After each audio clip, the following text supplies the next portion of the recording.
Namo Buddhaya. Good evening. Welcome to the Buddha Dharma TV. I am Karen Tan. Today, we start our program, as always, with a Buddhist blessing service. We are now going to listen to the chanting of the Jaya Parita, recital for invoking victory.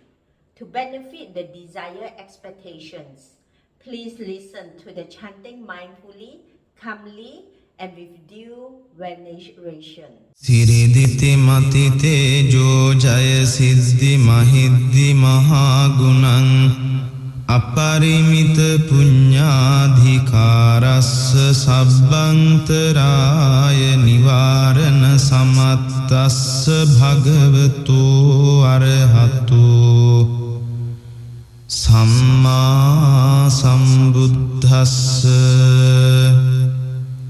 Dvattingsa mahapurisa lakkhananubhavena asityanu vyanjana lakkhananubhavena attuttara satamangala lakkhananubhavena chabbanna rangsyanubhavena ketumalanubhavena dasaparamitaanubhavena dasa upaparamitaanubhavena dasa paramatta paramitaanubhavena sila samadhi panyanubhavena buddhanubhavena dhammanubhavena sanganubhavena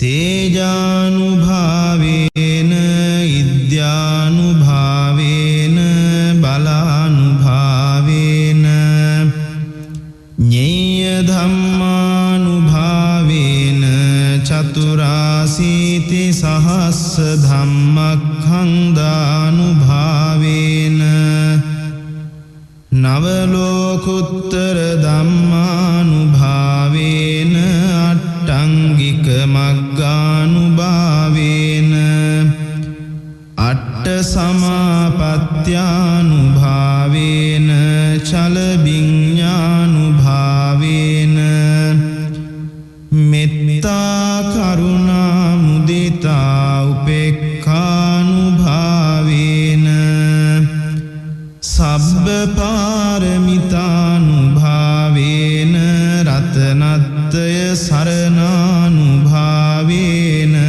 tuihang sabba roga soka upaddava dukkha domanasupayasa vinassantu sabba sankappa tuihang samijjantu dīghāyuko hotu satavassa jīvena samangiko hotu sabbada ākāsa pabbata vana bhūmi tatāka gangā mahāsamudda ārakkaka devata sada tumhe anurakhantu sabba buddhanubhavena sabba dhammanubhavena sabba sanghanubhavena buddha ratanang dhamma ratanang sangha ratanang tinnang ratananang anubhavena chaturasiti sahassa dhammakhandanubhavena pitakattayanubhavena jinasavakanubhavena sabbete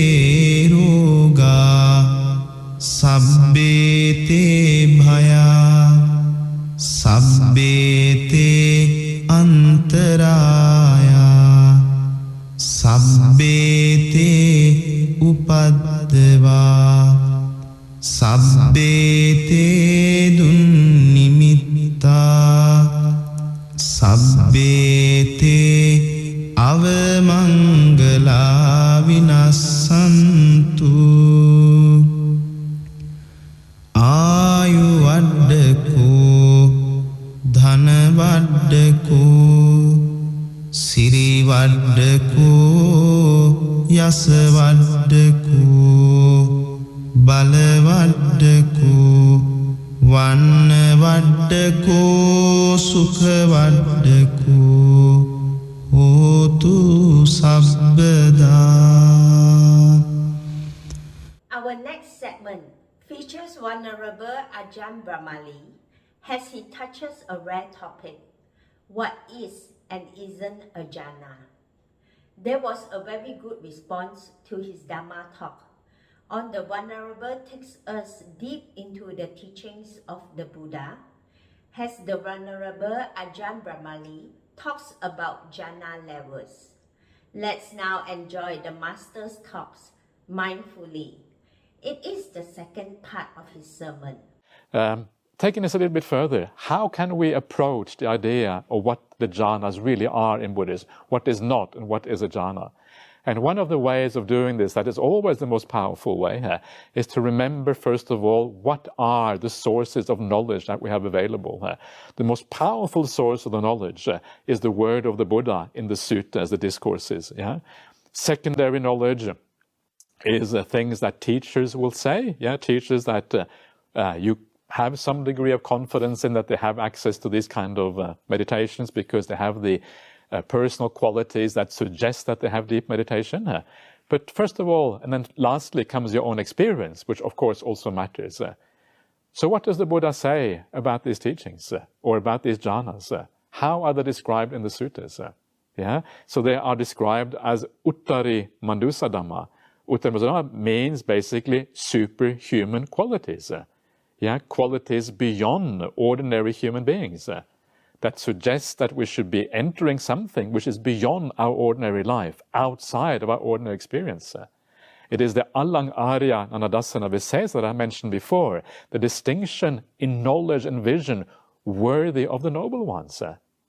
That's a very powerful thing, worthy of the noble ones. The noble ones are people like the Buddha. People like the Buddha, worthy of the noble ones. Or if you find someone very impressive in your life, someone you kind of really feel has access to very profound insight or whatever, these are the noble people in the world, worthy of the noble ones. That is what these things are called. Another thing I should say before I go any further is that one of the suttas I mentioned yesterday, known as the Upakilesa Sutta, found in the middle-length sayings of the Buddha. Are you familiar with the Buddhist scriptures? Anyone? Yeah, a little bit? Yeah, you are? Okay, good. Okay, excellent. Carry on with that. That's a good idea. So the Buddhist scriptures, and one of these very famous scriptures is called the middle-length sayings of the Buddha, and it's sutta number 128, called the Upakilesa, that means the sutta on the corruptions of the mind. There is a description of how you enter these jhana states. And Anuruddha, one of the most foremost disciples of the Buddha, he tells the Buddha, well, we're having trouble entering these states. We get these lights coming up in the mind, and these lights are not stabilized. After a while, they disappear. This is one of the foremost disciples of the Buddha, having trouble entering these jhana states. Then the Buddha says to Anuruddha, he says that, well, actually, I too, before my awakening, had trouble entering these states. So, if the Buddha has trouble entering them, but then you have the jhana bros in the US entering these states at will. Have you heard about the jhana bros? So this company in the US, it's a startup company in the US, they're kind of traveling around teaching everyone how to get into jhana in kind of no time. And the jhana bros. They were just labeled, I don't think actually that's what they call themselves, but they were labeled that kind of by some, But so this is kind of, then you know that there is a problem. If the Buddha has problems getting into these things, but the jhana bros find it easy, okay, you have there's an issue here, something that needs to be done with this. So this is the kind of obstacles that we are facing in the modern world, where people really overestimate what is going on. So the Buddha is having problems, right? These are profound things. Then the Buddha says that this is also called the footsteps of the Buddha, the Tathagata Pada. This is one of the words for the jhanas, right? Now, if it is a footstep of the Buddha, it is not going to be something ordinary here. When you come to the jhanas, you know you are in the vicinity of the Buddha. That's the idea of the footsteps of the Buddha. You can see the track of the Buddha. You feel that you are in the presence of the Buddha because these things are so powerful. It's like otherworldly. You're entering a different realm, the realm of awakening itself, as you come to these kind of things. It is called the Sambodhi Sukha. Sambodhi Sukha means the bliss of awakening. It means that when you attain these jhana states, you are effectively very, very close to awakening. Yeah, the bliss of awakening, it is similar to the bliss of awakening itself. The jhanas are always spoken of together with the 4 stages of awakening. These are called like the Uttarimanusadhamma, the superhuman qualities, 4 jhanas and 4 stages of awakening, 8 factors in all, always coming together like this. And so as you read the suttas, you start to understand that these things are not ordinary experiences. These are profound understandings of the nature of reality, have an aspect of jnanadasana, knowledge and vision that go with them, that actually then enables you. This is the culmination of the Noble Eightfold Path. Yeah, this is the last factor of the Noble Eightfold Path. Samma, samadhi, right stillness of the mind, the 4 jhanas. This, you are at the threshold to awakening itself when you come to these particular states of meditation. That is how profound they are. And so this gives you a few ideas about what we are dealing with when we're dealing with jhana. Don't fall for the kind of the retreat. They say, okay, pay £1,000 and we guarantee a jhana. Don't fall for that, promise. Because that is just not the way it works. If that is what you are told, you know it's not the real deal. There is a real problem there. They're overselling. And this is exactly what is happening with the jhana bros in the US. They're overselling what is going on. It's not real jhana at all. All they're doing is taking your money. And actually, that's it. So don't fall for these things. So be very careful, be very circumspect. The Buddhist teachings are really, really profound, and it's important that we understand the profundity of these teachings, starting with the profundity of jhana. And when we understand it in the right way, then there is a chance that we too can go all the way to the end of this path. That's all I'm going to say tonight. So I promised Venerable Chanda to end around actually 5 minutes ago, but okay. So,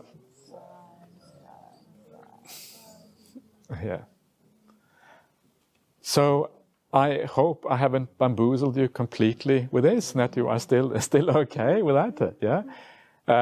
I always think it's really nice to open people up for having a bit of Q&A, and if you want to comment on what has been said, or you have questions, or if the questions seem very basic to you, usually means it's a very good question. So please don't be afraid of asking really, really basic questions like, why am I here? Something like that, And then we can maybe have a nice discussion. So, why are you here, actually? Good question. Please. Okay, excellent. How did you describe ego? So how to describe ego? So the ego is the sense of self that you have inside of you. So the ego is the one that when someone says something to you that you don't like, the one that kind of starts justifying yourself or saying, I'm okay, don't say that to me, that part of you, that's the ego. So it is the feeling that you are somebody, that you have certain qualities, and then you get challenged and you get upset and all of these kind of things. When you meditate, the ego manifests in the thinking. I don't know if you noticed that before. When you meditate, you probably were thinking a few thoughts. Is that right? Okay. That's kind of par for the course. You can expect to do quite a bit of thinking and meditation, and that is the ego expressing itself usually through when you. And you see that very clearly in meditation. Then when you become peaceful, the thinking dies down. And then when the thinking dies down, actually, it's beautiful. It's really nice when the thinking dies down.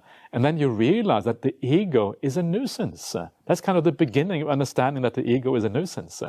A big part of the Buddhist path is to overcome these ideas of ego and sense of self and all of these kind of things. And you start to understand that during meditation practice. So that is the ego is this thing inside of you that wants to be somebody. I am this, I am that, and it takes on a certain shape or certain qualities that it wants to be, and it defends itself, and it wants to become better, and it wants to be the top of the world, and it wants to kind of, all of these kind of things. So don't believe the ego. That's kind of one of the first things. And then there's a chance that you will make some progress on the path. Is that what you wanted to hear, or is that not what you wanted to hear? Is that... I don't think I wanted to hear anything in particular. Yeah? I think it was a very good answer. Okay, you're happy with that. Okay, good. Yeah. Yeah. Please, yeah. Is jhana a sense of got anything to do with purity at all, or? Yeah, absolutely. Yeah. So I should have said much more about the state of jhana, actually. So it is a state of kind of complete purity. Yeah. And so this is the idea of not having any defilements in the mind. Yeah. So any kind of negative qualities, like you may call it desire, call it ill will, all of that is completely gone.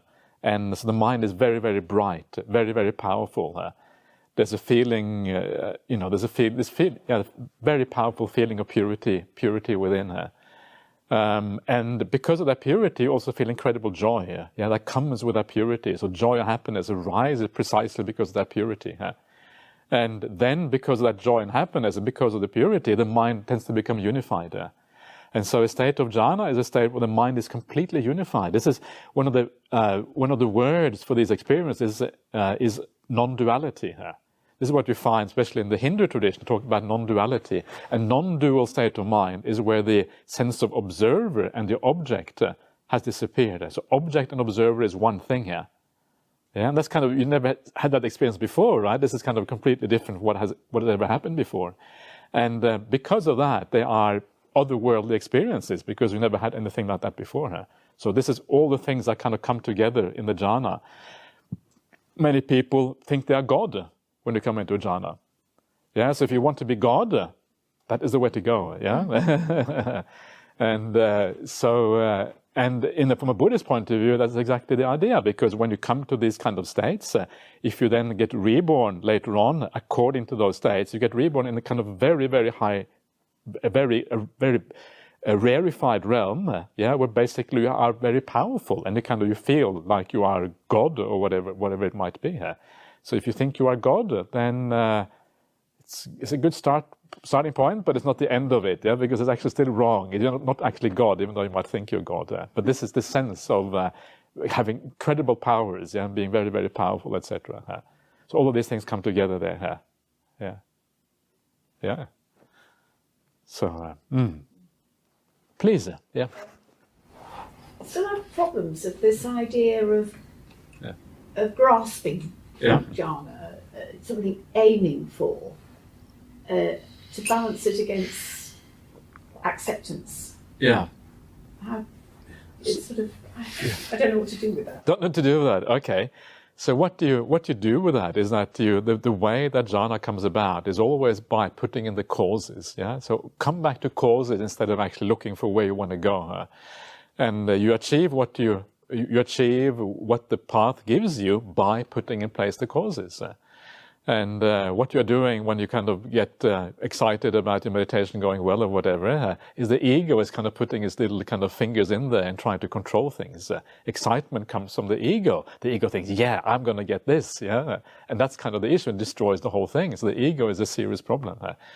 So remember that the causes are what matters, yeah? And you never know what's going to happen next as you practice your meditation.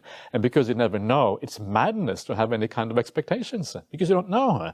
And sometimes by having an expectation, you're blocking out other possibilities. Because meditation is always a bit different. One day it may be very blissful, and one other time it may be have a different kind of flavor to it, more kind of compassionate or metta flavor to it. Another day is peace that is kind of in ascendant. So it has many different flavors to it. And so once you have an expectation, you're blocking out many of these other possibilities. So forget expectations. You don't know what's going to happen. Yeah, anyway. So just enjoy what you have. Enjoy what you have. Keep on putting in the causes. And the main cause for meditation to happen is just being content. Yeah, whatever you have is great. Okay, this is beautiful. I'm enjoying this. Okay, maybe it's better than doing the dishes, yeah?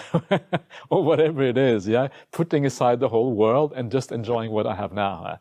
And that is really the path forward.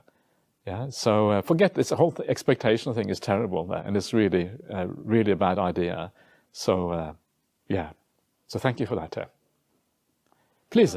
Just to go on from that, it seems to me that, say, if you read Ajahn Brahm's amazing book, Mindfulness, Bliss and Beyond, I can't see how anyone could read that and go, oh well, I'm not really that interested. Really, it doesn't really matter.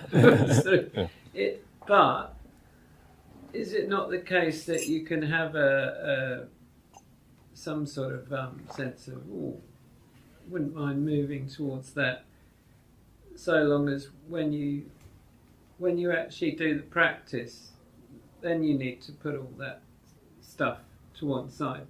So I'm sort of wondering if you can differentiate between the thoughts that you have when you're not meditating and what's happening when you're actually meditating. Yeah. So you mean that the way you use your mind is different outside of meditation compared to inside meditation? Well, what I'm saying is, when you're not meditating, if you read that book, say, or indeed listen to your talk, I would have thought it's natural and dare I say, impossible not to sort of. I mean, it's kind of a conundrum, because if you don't, if you don't have any will towards it, then you're not going to do the practice, are you? But then at the same time, you don't want to overdo it or something. But what I'm saying is that can you not have that those different feelings and drives and things outside of meditation, so long as when you do your meditation, you put it all. Yeah, it's a difference in right effort. Yeah, right effort is the sixth factor of the Noble Eightfold Path. That sixth factor will depend on what you're doing here. And so in your daily life, you want to focus on living well, doing the right thing, treating people with kindness, having compassion for people, understanding people in the right way. And that should always be driven. In that case, it is driven by this idea that you want to practice this path because this path has good results. But don't think about jhanas, don't think about stream entry, don't think about these ends of the path. Just know that this path is going in a good direction, and just live well as a consequence. And that comes back to this idea of right view again. Right view, understanding what is really valuable in life. This is kind of the critical thing here. The more you have right view, the more you will tend to do the right thing automatically. So right view is critical. And I'll give an example of how to have right view. And because I think often we misunderstand, we think that the path to being kind and to being virtuous actually is having mindfulness. Because if you're mindful, you make good choices. There's some truth to that, but it's not the full truth. Because sometimes you are mindful and you still want to do the bad thing, because your mind is defiled or whatever it might be. So sometimes it doesn't work. Mindfulness is not enough. Or sometimes you haven't got any mindfulness, You're kind of wandering around with your mobile phone, and you don't know what you're doing, and suddenly you say things and do things that are completely silly, really bad idea. And so it is actually, you need right view to inform the mindfulness. That is the important thing. So right view is ultimately what is going to make you do the right thing. And so the example I like to use is, say that you're going to cross a busy street here in Brighton. You come down to one of the main streets you're going to cross, and so you have two choices when you're going to cross the street. Either you can just walk straight into the street, that's a bad idea, right? Usually a very bad idea. Or you come to it, you can look left and right. Normally you look left and right, is that correct? Yeah, normally, right? And it doesn't matter how busy you are. It doesn't matter how much mindfulness you have. It doesn't matter how busy you are with your mobile phone. It doesn't matter if you're kind of talking to the mobile phone and doing anything. You still remember to look left and right when you come to that street. Why is that? It's not because you have much mindfulness, because if you're with a mobile phone, your mind is kind of all over the place. It's because you have right view. What is that right view? The right view is that it's dangerous to cross the street without looking first. That is the right view. That is what reminds you. And that shows you that right view is far more important than actually the mindfulness.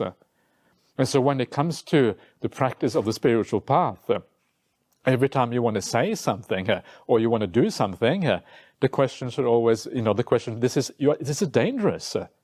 In fact, this is much more dangerous than crossing the street.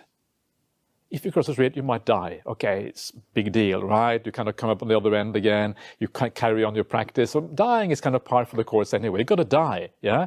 But what you cannot do, what you cannot afford is to go wrong on the path. Because if you go wrong on the path, then you're heading in the wrong direction. You're making bad karma. You're creating maybe a bad future for yourself because of that. That is really the bad news. You want to create a good future. Death is going to happen anyway. Okay, so you die in the street or wherever. It's not such a big deal. But doing something wrong, heading the wrong way, that is really, really bad news. So if you have the right view, you should have more mindfulness every time you speak, every time you act, every time you think, than you have when you cross the street. Because actually, it is even more dangerous. That is what I mean by right view. Yeah? And so when you have that kind of right view, you start to become very virtuous. And this is why someone who is a Sotapanna, stream enterer, you know this terminology, right? This is kind of the first vision of the Dhamma. This is why they are perfected in, this is why they have it perfected in virtue, because they have understood the Dhamma and they understand the danger of acting badly and acting wrongly. And so they always act in the right way because their right view is perfected, not because their mindfulness is perfected. And so we underestimate right view on the path. Right view has this power to support everything that we do, starting with the virtue. Also very, very important for mindfulness and for practicing meditation. Meditation is supported by two things according to the suttas. One thing is ujjukaditti, which means straight view, and the other one is sila, which is the virtue or the morality. Yeah, so it takes you all the way to the very end, and that is actually the importance. So in daily life, coming back to your question, in daily life, do the right effort, which keeps the purity of the mind, keeps the purity of the conduct, whatever that might be. Yeah. So then there is that kind of idea of right effort. Yeah, remembering the importance of the Dhamma, remember the jhanas if you like, whatever it is. But then when it comes to meditation practice, that is when right effort is different. Then you sit down. You let go, you direct the mind maybe a little bit. I call it nudging the mind because you don't want to use too much force. So you nudge the mind a little bit in the right direction. Okay, so I have a bit of kindness in my heart. I'm thinking, okay, I'm sitting here with all these good people, so I'm going to, have a sense of goodness by just being part of this community. You remember that the world is actually not all that interesting. The world is just full of impermanence, full of unreliability, full of wars. Yeah, we know that now. Yeah, full of wars everywhere, full of climate change, full of artificial intelligence. There's just one potential catastrophe after the other. And so after a while, okay, give it all up. Yeah, come back to the path of the spiritual path. So this is the idea again of right view, yeah? And so you do that. And so you nudge the mind a little bit, but most of meditation is just to accept and to allow, and then allow those qualities that you have built up during the day, allow those to carry the meditation forward, which they will do because you've done all of those things before. And that is how it works. And so meditation is about letting go. Yeah. How do you let go? Chillax. Yeah. Yes, Chief, please. So let's say someone's meditating for many, many years, but they're not experiencing anything close to the jhanas. How are they to look, regards this kind of, the situation? Don't worry about this is what I mean. Don't worry about the jhanas. Know they are there. Yeah, it's good to know they're there. Just like we know that awakening is there. That doesn't mean that we're striving for awakening every time we meditate. Yeah, that would be crazy if we do that. And so we just know that it's there. It's part of our overall view of reality or of the spiritual path. What matters is whether you are making progress in very simple things. Yeah, are you becoming a kinder person? Are you becoming more compassionate in the world? Can you see that some of the defilements are getting reduced? You're getting less angry. Yeah, you're having less kind of crazy desires and these kind of things. That is what matters. So if you see this general tendency of the good qualities going up and the bad qualities going down, that is all you need to look for. Whether you are far from jhana, that's kind of completely irrelevant. Just look if there is progress. If there is no progress, then of course there is kind of cause for, I was going to say cause for concern, but maybe concern is the wrong word, cause for reflection. Yeah. So you reflect, why isn't it happening? What can I improve? Yeah. Where is things going wrong? Because It means that there maybe is a blind spot somewhere that you haven't seen. But that is really all you have to ask. Okay, 6 months ago, am I kinder and more peaceful now than I was 6 months ago? And if you are, then you know you're on the right track. Am I more patient now than I was 6 months ago? Yeah? Okay, you're on the right track. That is what you should be looking for. And this, again, is just the advice of the Buddha in the suttas. So just to, yeah, it's not just me saying random things, but yeah.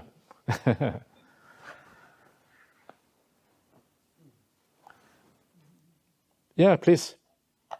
What do you consider to be your purpose? My purpose?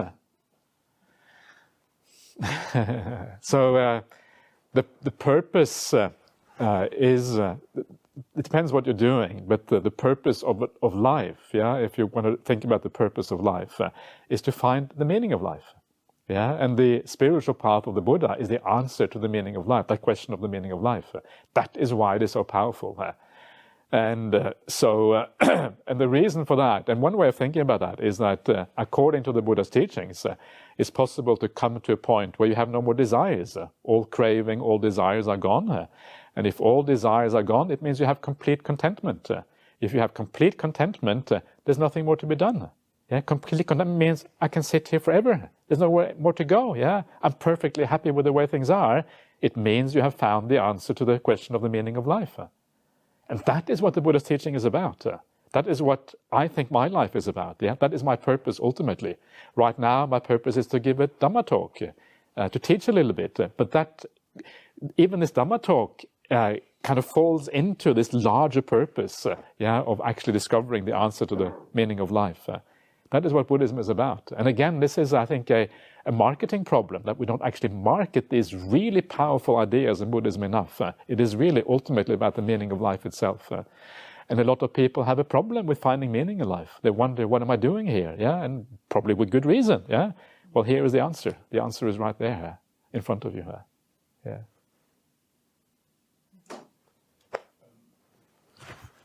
I don't have too much awareness about Buddhism, but from what I've heard about Buddhism, it's all about the mind and thoughts.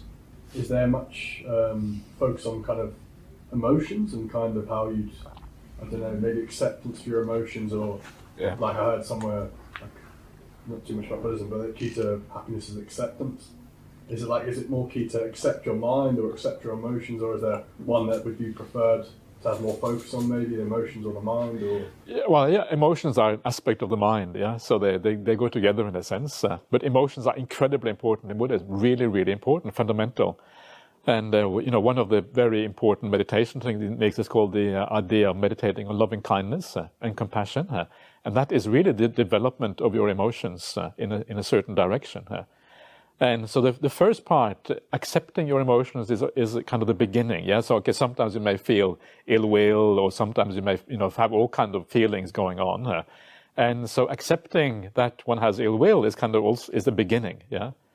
Sometimes I feel it's okay. I'm a human being, so sometimes I get angry about things, and that's all right. Because if we don't accept what is going on, it's very difficult to do something about it. If we reject it, we try to force it out, it means that we already have a bias. We already have kind of a negative view of things, which will block us from seeing that thing clearly. Once you have a bias, you can't see things clearly. So accepting things means, okay, I have this anger. Now what? What can I do about this? And you will notice that the anger has certain causes, and one of the main causes is how we look at other people. Yeah, so you look at other people and you think they have done something bad to me, so they deserve my anger. Yeah, but actually that's kind of the wrong way of thinking according to Buddhism. Okay, someone does something wrong against you, it just means that they are stupid. That's what it means. Yeah, it's not really your problem. Yeah, it's their problem that they are kind of being silly and doing silly things. And the reason we get angry and upset in return is because we take it personally, but actually it's not really personal. It's just that person, their conditioning is coming out in a certain way, and because their conditioning is coming out in a certain way, they do something bad towards you, and that's all. And then you can understand that they are trapped by that conditioning, doing stupid things, and then you can have compassion for them instead. This is kind of the Buddhist idea of dealing with these things. And so this first step is to, as you say, acceptance. Okay, I have these emotions, it's okay. I'm a human being. This is to be expected. Then once you accept it, you can see clearly what is going on. Then you can start doing something about it, and you can start to transform the way you think about the world. And the critical thing here is really to understand things in a new way, understand human beings in a new way. And once you start understanding them in this new way, you can have compassion for them. You can start even to have kindness towards people. You can start to see the good qualities in people. Because actually there's a lot of goodness in the world there. I mean, I noticed this as a Buddhist monk. I travel around a lot, and there's a lot of kind people in the world there. And sometimes they don't show themselves. They're kind of just doing their own little thing in the garden. So they may not be Buddhist, or maybe whatever. Who knows what they are. But they are still good people. And there's a lot of goodness in the world. Sometimes when you look for it, you can see it. It is there. And so then as you build up this perception, you start to see things in a new way. You're developing your emotions in a positive direction, giving up the bad ones, building up the good ones. And that's kind of gradually, stage by stage. Does that make sense? Yeah, are you sure? Yeah, there's much more to it. But it's a kind of an introduction to how to deal with emotions a little bit. Yeah. Please, Chi. Yeah. And Jan, if you are able to access jhanas, can it give you superpowers? Absolutely, of course. Yeah. Heaps of them. Yeah. Which ones do you want? What is your favorite superpower? What would you like to do? Walk on the water? Is that good? The most important superpower is the remembering of past lives. Yeah, that's the most important one. Not teaching the Dharma. Teaching the Dharma. That's another superpower. That's true. Yeah. So. Yeah, well, first of all, remembering past lives, because it gives an understanding of reality. It gives an understanding of what life really is about. And that's why it is so powerful. And when you see your life in that kind of panorama going back into the past and then potentially also into the future, because obviously this is connected together, it gives you a very powerful incentive to practice the path. So that is number one superpower. Number two superpower is the understanding the laws of karma, how this rebirth process happens. The third superpower is to become an arahant, the ending of all the defilements of the mind. That's the third superpower. The miracle, number one miracle is a miracle of teaching. So if you want not just superpowers, but you also want miracles, do you want miracles as well, or just superpowers? Both, okay. You should be more contented, I think. So the miracle is called the Patiharya, and this is the miracle of teaching. And this is kind of what makes the suttas actually very down to earth. The word of the Buddha is so down to earth, because the Buddha talks about it is the miracle, or the kind of special, the marvel of mind reading is one of them. What is the other marvel? The marvel of mind reading. Divine eye, is that what it is? Maybe it's the divine eye. So the marvel of mind reading and the marvel of the divine eye, right?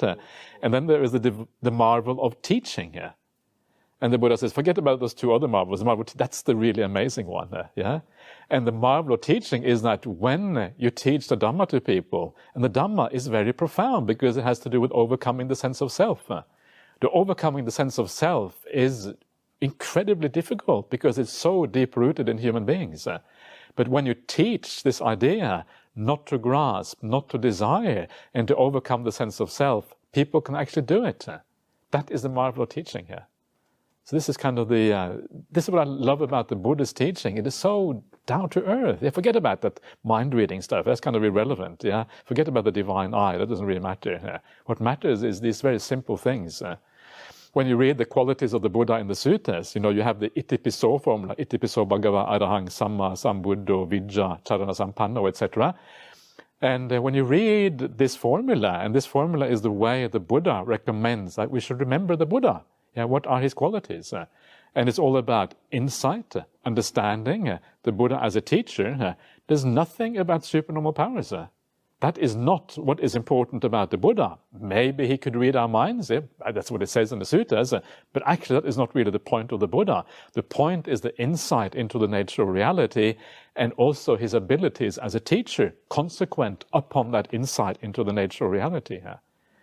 And so the suttas are, the word of the Buddha tends to be very, very down to earth, and it tends to dismiss many of these things that people are interested in, for no real in my opinion, not very wisely being interested in all this kind of supernormal, marvelous stuff. Okay, maybe it's true, but actually it doesn't really matter all that much. Are you happy? Are you content with that? Yeah, okay. Excellent.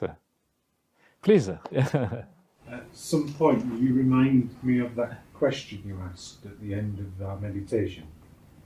Yeah. Remind you of the question I asked? Okay, so yeah. So at the end of the meditation, it is always useful to go back, if you feel a bit more contented at the end of the meditation, a bit more happy, a bit more settled, ask yourself why that is the case. Yeah, why am I more settled now? And the idea is to understand the process of meditation.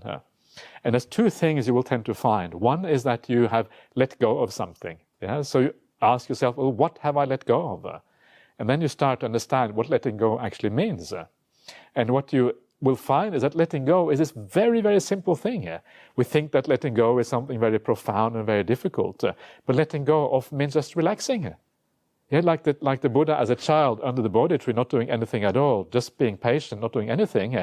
That is what letting go is. Not trying, not purposely moving towards watching the breath or holding on to things.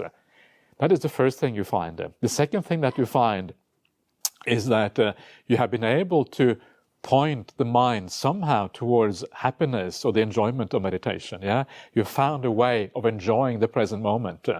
And so you ask yourself, well, what did I do? How did I enjoy the present moment?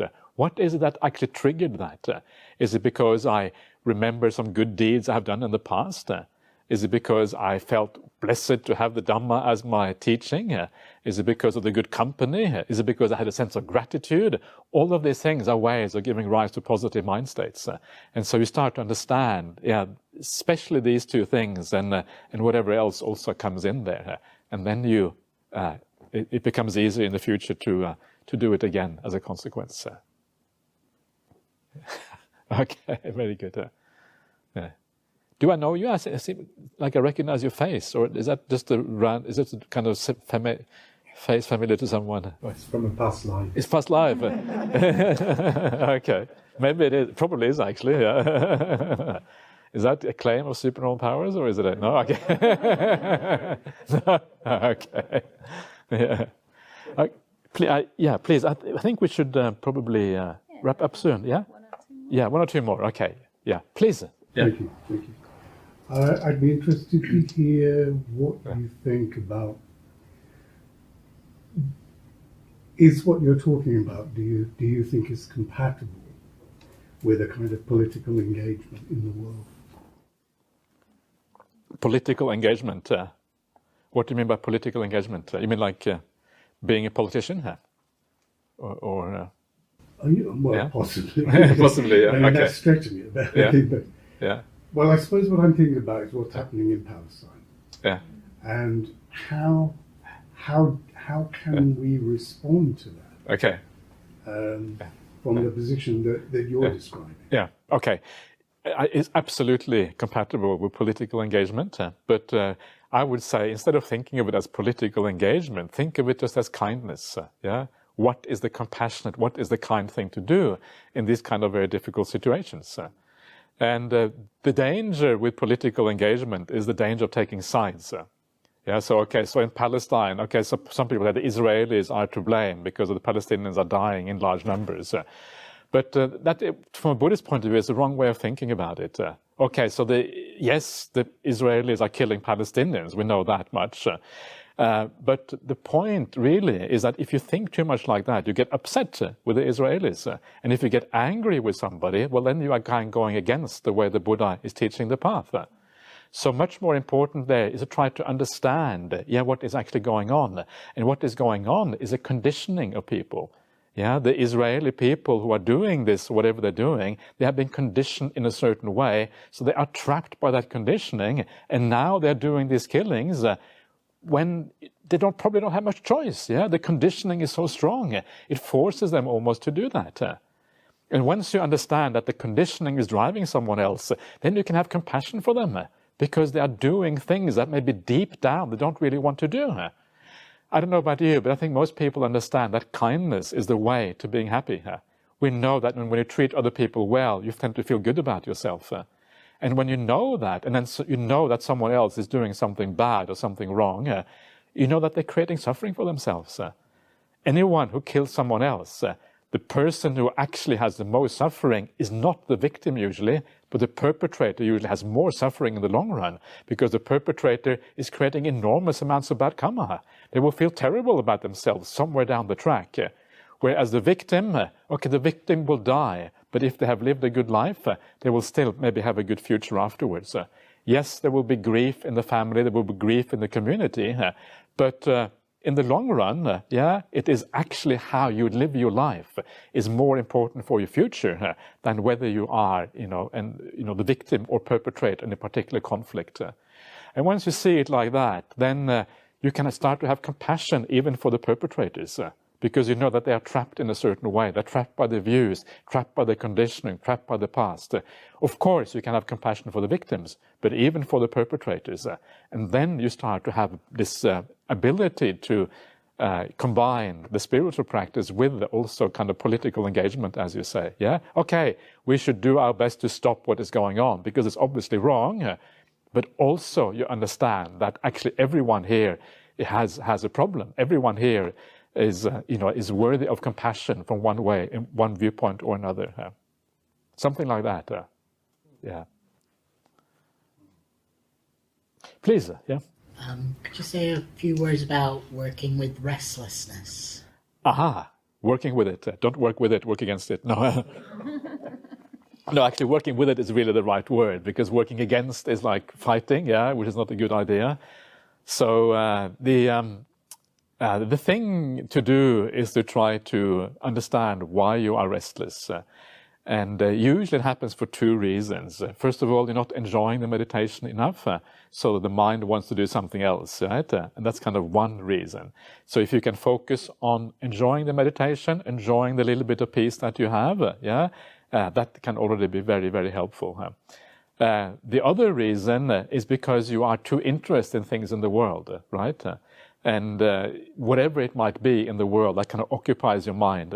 I think our smartphone habits, tend to kind of make us restless, because we are kind of always, we want to check up what's going on, or we want to just kind of see I don't have a smartphone, so I don't know, but that's what I'm told, it's kind of bad, it makes you restless.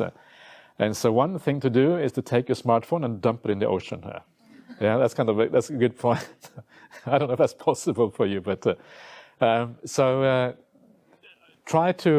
these are the two things. Reduce your interest in the world, because the world just isn't that interesting. Find joy in the meditation. Both of these things will reduce your restlessness in the long run. If there are habits in your life that you know promote restlessness, then try to change those habits very gently. Don't use your mobile phone. I accept that people have to have a smartphone. So don't use your mobile phone after a certain time in the evening. And if you can't stop yourself, put it in a different room. Lock it up in a safe vault with a timer on it. You can't open it up after a certain time or whatever. And so do things that support you, in that sort of way, and then maybe there is hope, Does that make sense? Yes, it's something about wanting things to be different to how they are is some of my restless. I don't really relate to the smartphone thing. Okay. Like the gentleman's comment about the state of the world and things like that can cause a certain obstruction or agitation. I think your abandonment of the world is the sort of... That is the thing, How to convince myself that that's actually truly... Well, one of the ways of doing that is to ask yourself, what creates your future? One of the things that we often try to do in meditation is we try to kind of solve the problems. And part of that problem is the state of the world. It agitates you. How can this be resolved? And you're trying to find solutions. Also be solutions in your private life. There are issues in your life. And when we meditate, people tend to think this is a great time to solve problems. This is kind of very common in meditation. So the question is then, can we really solve those problems? And the answer from a Buddhist point of view is actually no, because yes, even if you solve one problem, there's another one waiting right behind it, and it goes on like this forever, and that's why we're still here, because we've been trying to solve these problems forever and ever before. And so the answer is just to understand that there is no future in that world. There is no kind of, the future just means more of the same, going round and round and round. And that is not how you create your future. You don't create it by resolving all the problems. The way you create your future is practicing the spiritual path. That is how the future comes about. So if you want to have a good future, regardless of what happens with the climate, regardless of what happens with wars, regardless of what happens with artificial intelligence, regardless if asteroids come and impact the earth and everything blows up, regardless of everything, the way is the spiritual path. We present now the Nara Sehagata, stanzas on the Lion of Man, chanted by Anya Dematawa Upalawana. This is for your peaceful and calm enjoyment. Chakvarankita Ratnta Supado Lakkhana Mandita Ayata Panhi Chamara Chatta Vibhusita Pado Esahi Tuiha Pita Nara Siho Satya Kumara Varo Sukhumalo Lakkhana Vitita Punna Sariro Lokahitaya Gato Naraviro Esahi Tuiha Pita Nara Siho Punna Sasankhanibu Mukhavanno Devanarana Piyo Naranago Matta Gajin Davila Sitagami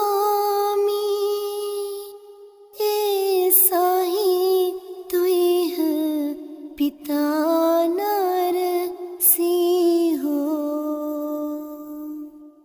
Khattiya Sambhava Anga Kulino Deva Manusnsa Namansita Pado Sila Samadhi Satitita Chitto Esahi Tuiha Pita Nara Siho Anjana Vanna Sunila Sukeso Kanchana Patta Visuddhala Lato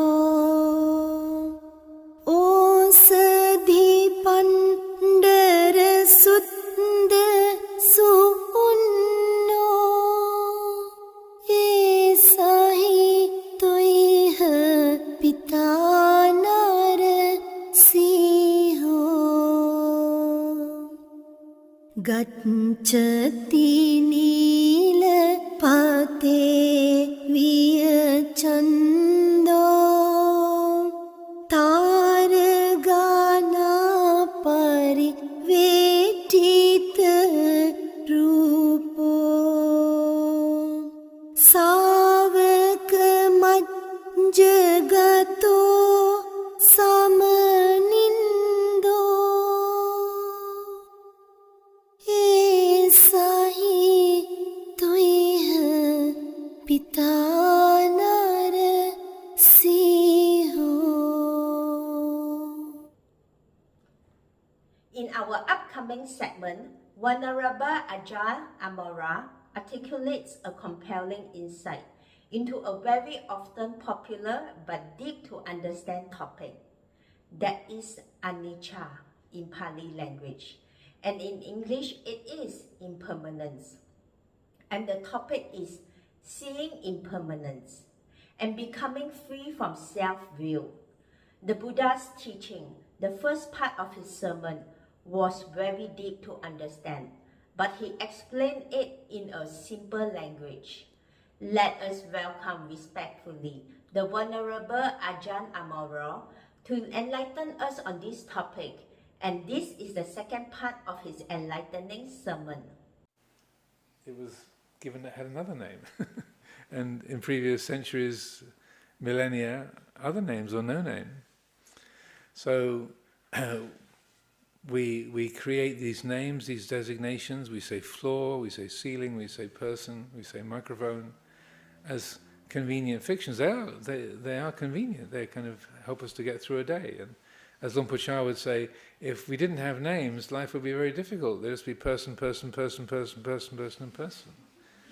Working out the washing up rota, the dana rota, person, person, person, person, person, person, person, person, person, person, and person. That's this week organised. Yeah.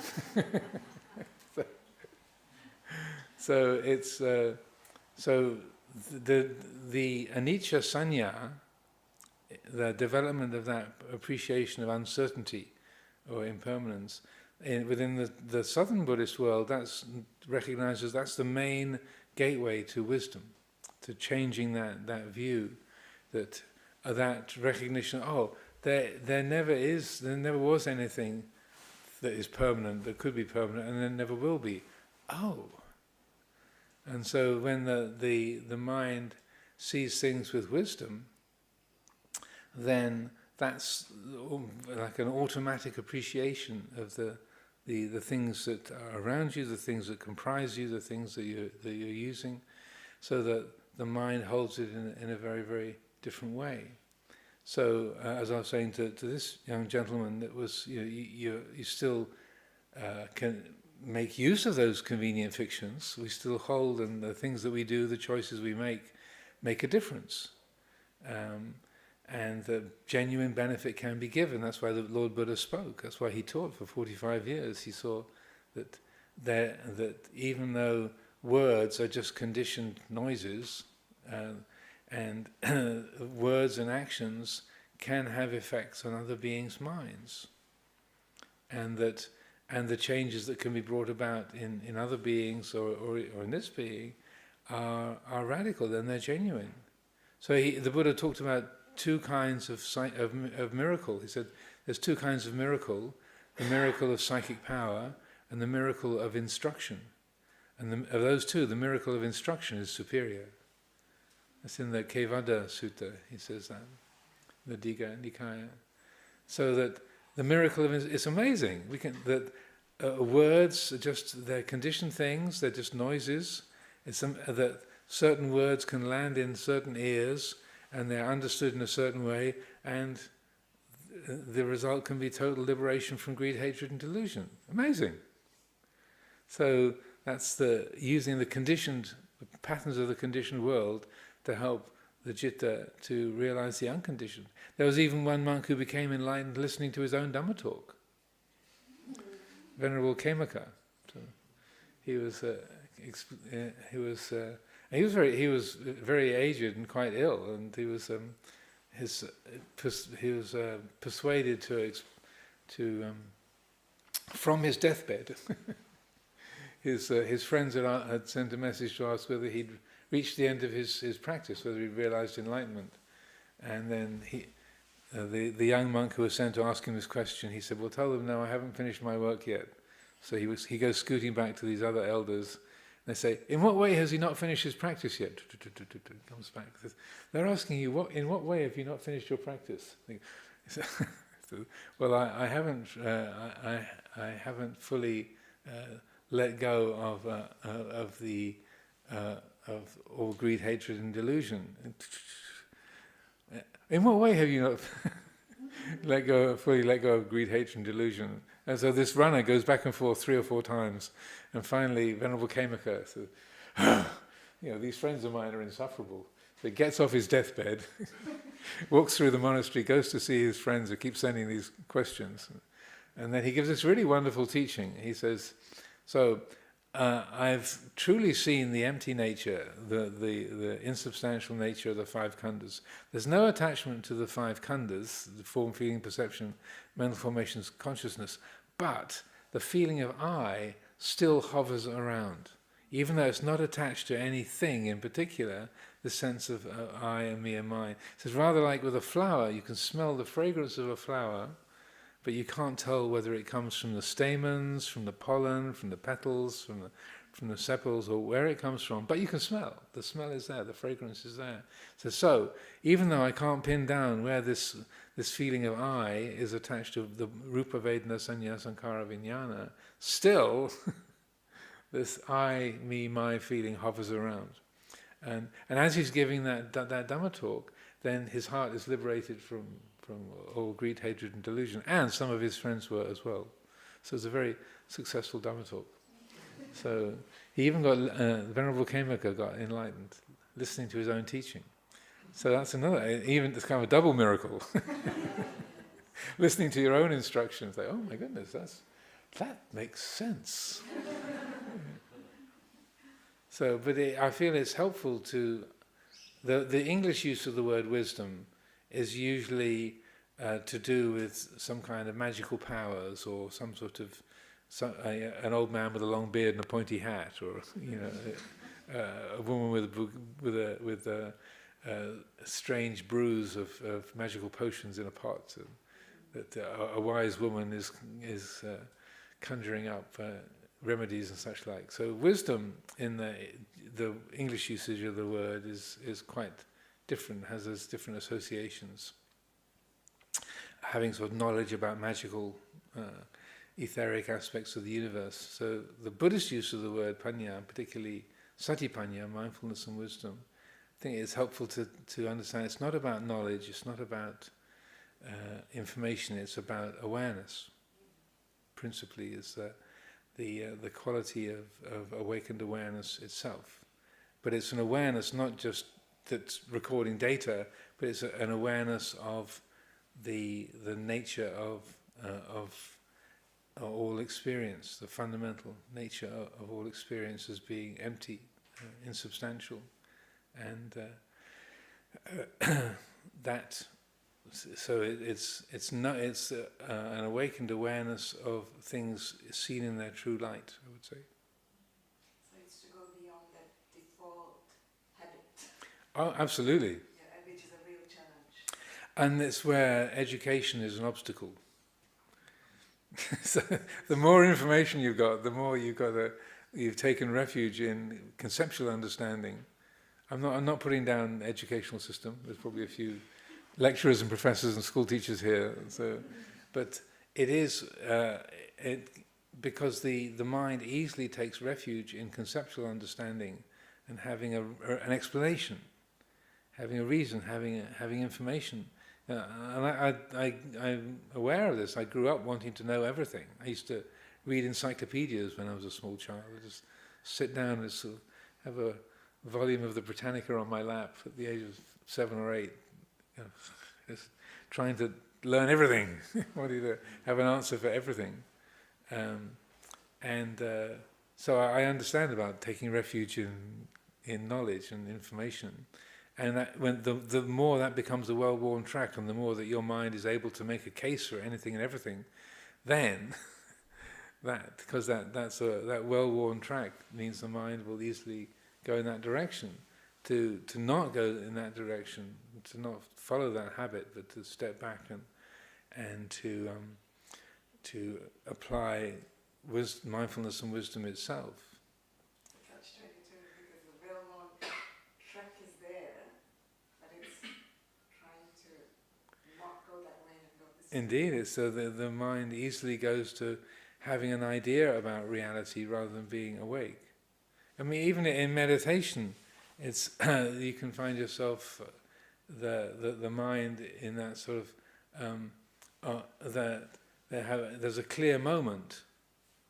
A moment of great clarity, and the mind is really awake, and then there's a thought, oh, my mind is really awake, this is great, the practice is really going well. I'm just being the knowing. But no, you just grasp the thought, and the mind has been born into that, giving a narrative about it. So that it's actually not knowing that thought, I'm just being the knowing, it's born into that.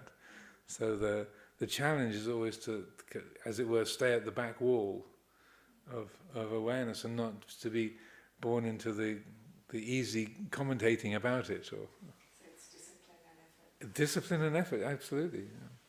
And ridiculous amounts of patience. Ridiculous amounts of patience are essential, I would say. So, any folks from the back? We've had everybody from the front row so far. Yes, second row. I just want to follow up with the knowledge and wisdom. So I have a question. How do you, the technique to do the body contemplation? So I know there's a sutta that you can recite inside of your mind, 32 parts of the body. But also, if you recite it, you haven't seen the photos or the pictures of inside of your body. Do you need to have a medical encyclopedia or medical dictionary to actually see the pictures so that you can borrow the knowledge there to recite it and visualize in your mind? So that when my question has two parts. So when you have a desire, mind came up, then you can use that as a technique with the body contemplation to calm your mind down. The second part is, if you have wisdom, as soon as you have that kind of desire mind came up, you realize it, you stand back and withdraw yourself in the emptiness mind, the empty mind, then actually you don't need that technique anymore. Am I correct? So that's the two aspects. So one is a borrow wisdom, knowledge. One is the wisdom with the mindfulness. Well, with respect to the body contemplation I was talking about, with the Dhammanandya, Dhammaraga, that's much more to do with the felt sense of the body, not the contemplating the 32 parts. The feelings of your body, like right now, the feeling of your body, its weight on the ground, or the temperature of the room, or the sensation of the shirt that you're wearing, that the feeling, the physical sensations of the body, which so that the contemplation of 32 parts is useful for sure, but in terms of counteracting sort of emotional excitement, then that it's really the direct attention to the sensations of the body, the Vedana. That's what I was really referring to as the access point. In terms of what you're asking about, the 32 parts and medical knowledge, it can be that can be useful. I wouldn't say it's required. Sometimes the knowledge of the anatomy doesn't have a direct effect. It kind of divorces you from your own body, and it becomes other. And I don't know how many of you are medical students, but there's a kind of culture in the medical students' world of kind of almost like deliberately alienating yourself from the bodies that you're dissecting. So you have to make them other, because if you keep thinking about what was this person's name, where were they born, where did they grow up, what's their story, it's very hard to be dissecting the nerves and to be so that there's a kind of deliberate pushing away and alienating. As an interesting little story, so I grew up on a farm, and so that there was a certain amount of animals being killed and sort of gutting chickens and such like. So I remember the one day with my mother in the kitchen, and there was removing what they call the giblets from the insides of the chicken, and this pretty gory, gunky, smelly stuff, and and really off-putting, and stinky. And so, and as I said, I was always trying to figure things out, and so I can't remember. I mean, I was 3 or 4 years old, so I can't remember the details of the conversation. But it was along the lines of Mum, is that what we're like on the inside? And she said, oh yes, exactly the same. Just the same as the insides of the chicken. It's inside us too. And so then I asked, so do doctors ever get married? And she said, what? And I said, well, if you're a doctor and you know that's what goes on, what sort of a person's body's like on the inside, would they ever want to get married to anybody? And she said, oh yes. That's not a problem.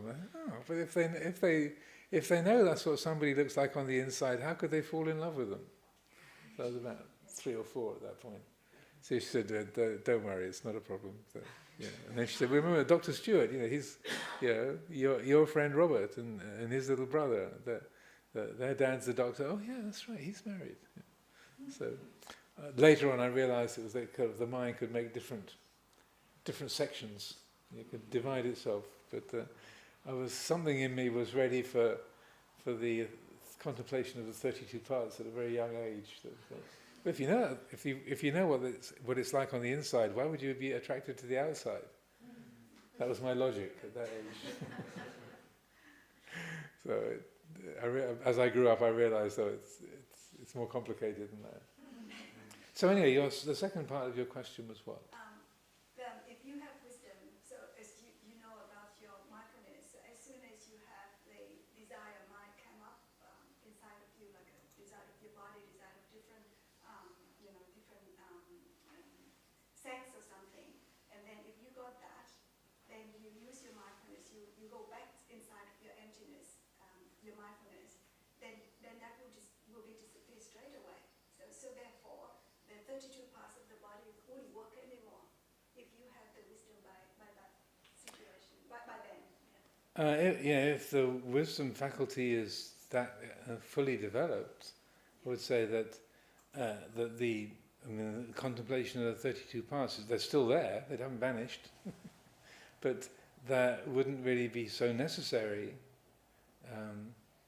because the mind is already seeing things in a very, very clear and unobstructed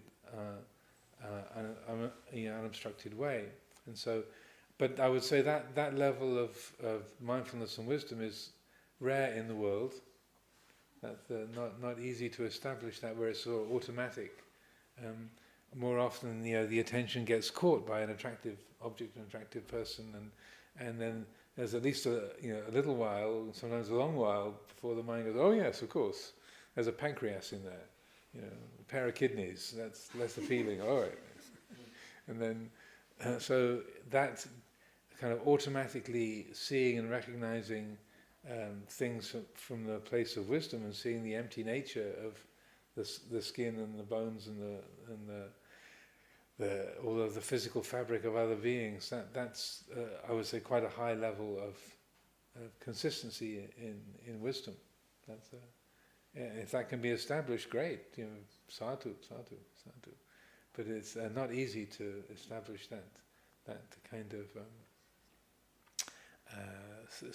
continuity of awareness at that kind of a level.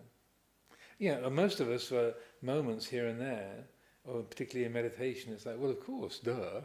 When you're sitting still, your eyes are closed, and then there's no, that you aren't in an active, engaged situation with other people. Then that can be glaringly obvious. Like, well, of course, how could it be otherwise? That's completely clear. But then, as you open your eyes and you walk around, and then you see other people, you go, oh. That one's interesting. And then, because that's the conditioning of the senses and the conditioning of our birth. So we practice to, and we use formal practice in particular to let those insights really sink in, to really to be taken to heart, so that when we open our eyes and we are around other people and engaged in activity, and so on. When there's greater variety in the experiential field, then we're far less likely to get lost and carried away. We can continue to see things in their true light. So anyone from the back, we're at the only made it past the second row, or up to the second row. Yes, Ryan. So does that mean in our Dhamma practice, the goal is to reach at a certain truth or reality that is permanent and unmovable and is beyond our five khandha? Short answer, yes.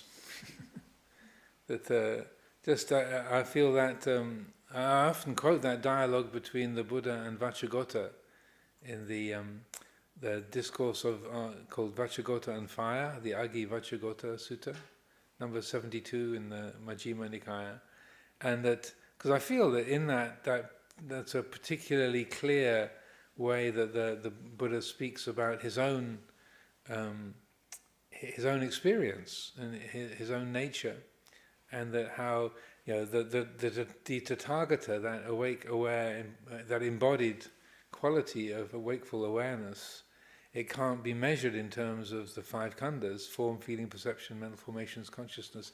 It's not identified with that, but it knows that. It knows the five khandhas. It knows the world, clearly and without delusion. And so that I also feel it's the learning how to practice free of self-view is an important element of that, rather than, well, I've got to become that awareness. I've got to become that awake, aware quality because I am not that yet, or I've got to get that because I haven't got it. Then that unconsciously, again, the practice can be cast in the mold of self-view. I haven't got this, I need to get it. I am not this yet, I need to become that. And then, without realizing it, the mind is inking in, I am the body, I am the personality, I was born, I am so many years old, this is my mind, my practice, my life, as unquestioned realities. So to shift the perspective, then I feel the teachings of Luang Por Chah, Luang Por Sumedho are extremely helpful in this regard.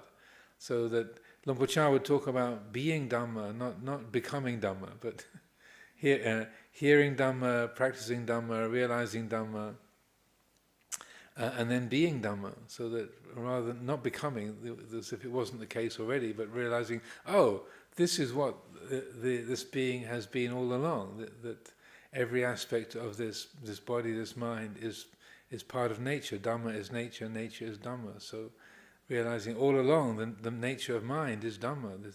The mind is Dhamma, not a person. Oh, so it's not me getting something, but rather it's not me realizing the Dhamma, but rather the Dhamma realizing the me. So it's that change, the change of view is crucial in that. And that the more that attitude can shift, and that there is that recognition, then there isn't a me getting something that this me didn't have, but rather what the nature of that me has been all along, arising and passing away, female, male, old, young, artistic, mathematical, successful, unsuccessful. All those sets of perceptions have arisen and passed away in the sphere of this awareness. And the awareness is not female or male, old or young, has no nationality, no location, no shape, no size. So that is a radical change of view. But if that's established, then that I would say that makes all the difference. So that the aim of the practice is that essentially that change of view, what they call the change of lineage, the no longer identifying with the body, the personality, and your name, your story, but instead there's that establishment of awareness, which is a natural function of the Dhamma itself. You already had one, so maybe other people could. There's lots of people here. Yes, please. What are the techniques to stop your own education being an obstacle to open up with wisdom? If somebody has to gather... That's your livelihood as well. Well, it's not that education and intellectual capacity have to be a problem. It's believing in them as absolutely valuable. And the contents of our intellect and the information we have as being absolutely real and substantial.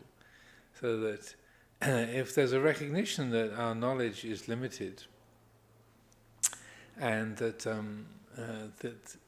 even if our profession requires that we remember things, I mean, like being doing a lot of Dhamma teaching, remembering particular suttas and which ones are where and what the numbers are, takes a certain amount of mental acuity. Yeah, and the Buddha praised Bahusutta, someone who's learned a lot.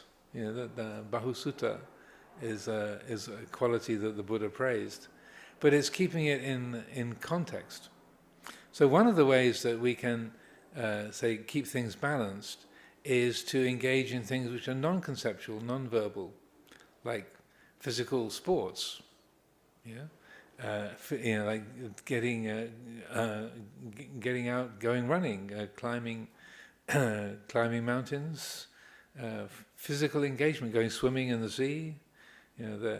Just things that don't require calculation or memory, that are using the physical, non-verbal faculties, dancing, learning a musical instrument, swimming, mountain climbing,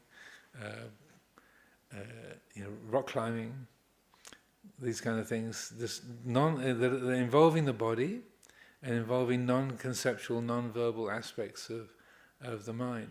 So if for recreation, if you have a strong intellect and your recreation is crosswords and Sudoku, it's like, it might be really appealing and you might really like that, really good Sudoku puzzle. But if you want to develop the other tracks, then probably more useful to learn the harp or to go to dancing classes or to take up hang gliding or that kind of thing.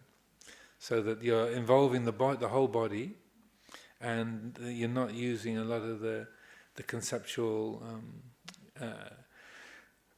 and the sort of calculating conceptual faculty of the mind.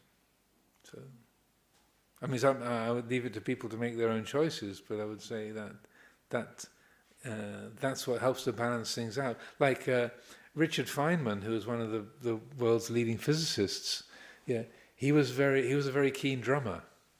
He played a lot of drums, and and he's got one of the brightest minds in the academic world. He was highly regarded. But he spent a lot of time drumming, very non-conceptual. But, so that finding channels, things that appeal to you or are interesting, that would be what I would suggest.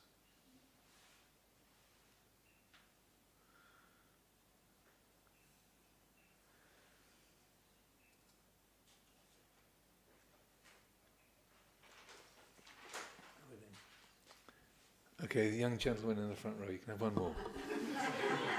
Unless your questions have run out. Yeah.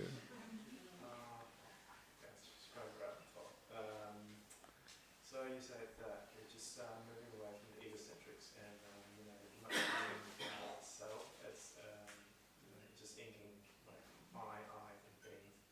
So does that mean you have to live like with purpose, or should there be no purpose at all? Just whatever convenience to you or whatever offers you in like current life. Well, as I was saying before, it doesn't mean. It means that we make choices and set direction, but that's guided by mindfulness and wisdom rather than by I and me and mine. So letting go of the self-view and that kind of ego-centered habit doesn't mean that that there isn't purpose or direction. The Buddha was very purposeful. After his enlightenment of the Bodhi tree, he did a lot of stuff. He was very creative, and it took a lot of initiative, and was very purposeful in his words, his deeds, his travels. So if we just take the Buddha as an example, it's like he was not just sort of drifting with the wind, like a speck of cotton on the breeze, but he set intentions, he headed for different places, he followed up different initiatives, and was extremely courageous in many of the things that he did, that he initiated and launched, and so that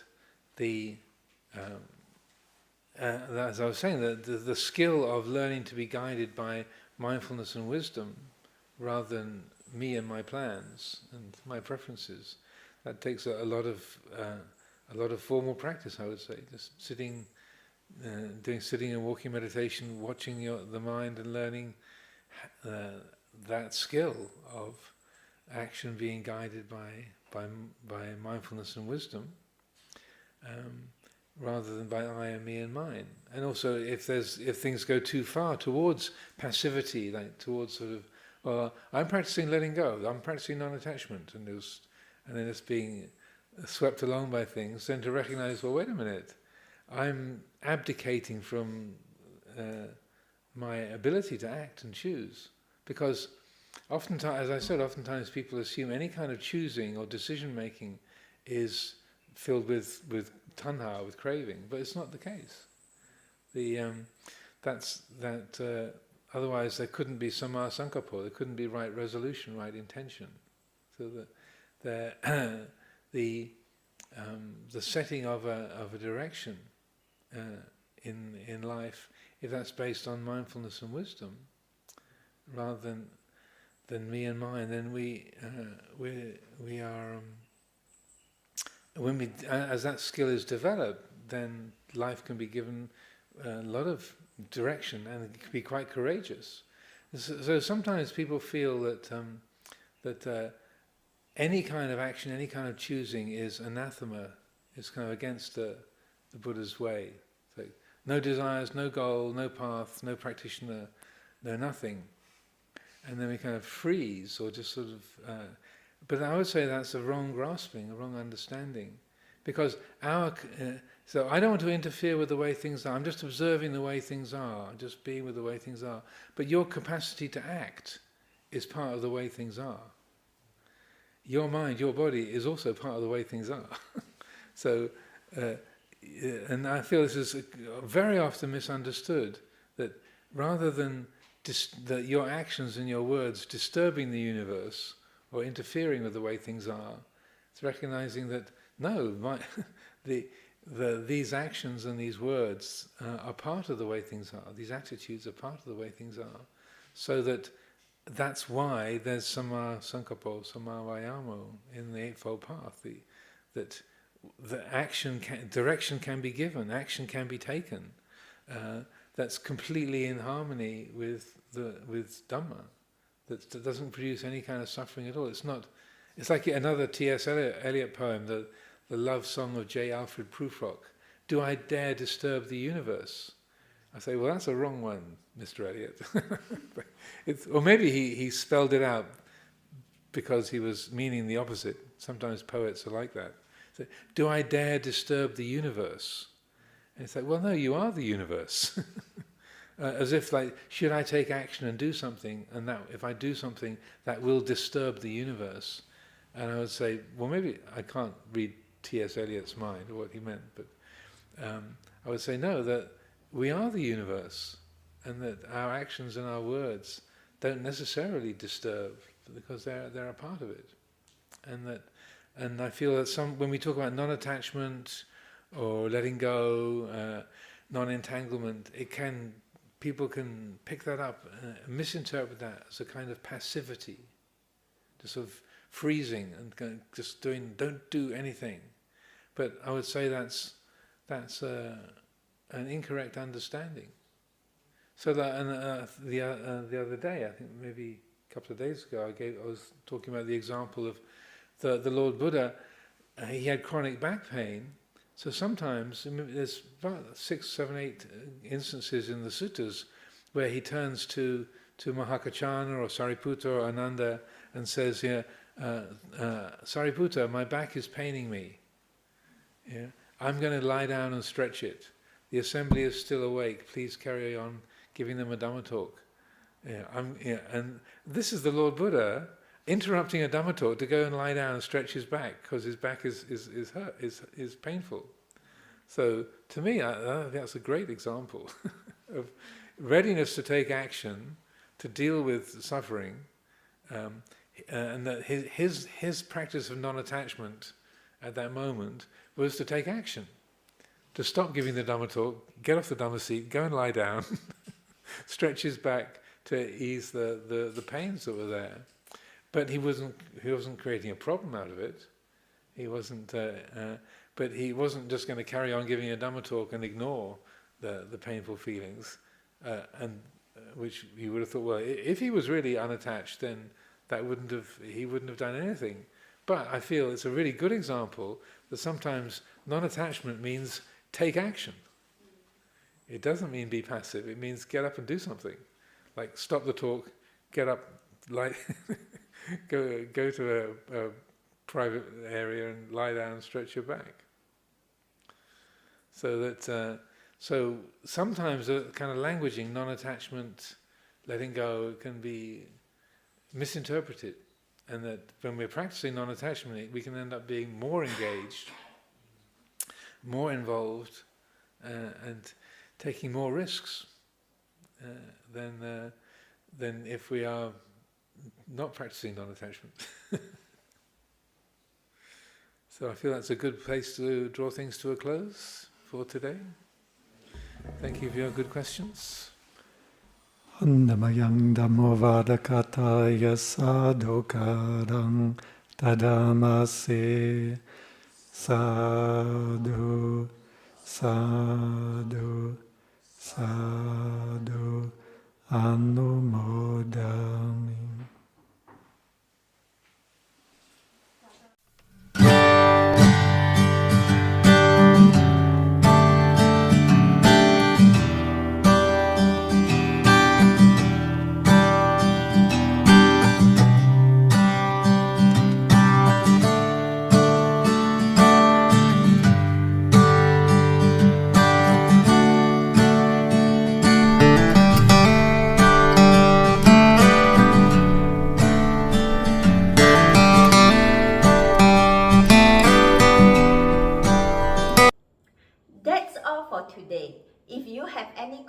questions or concerns, please contact us at info@buddhadharmatv.com.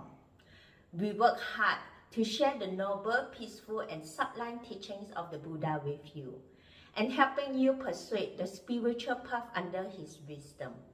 Please encourage and support those interested in the rational and enlightened teachings of the Buddha. We believe our program on Buddha Dharma TV will inspire peace lovers around the globe. Good night. Namo Buddhaya.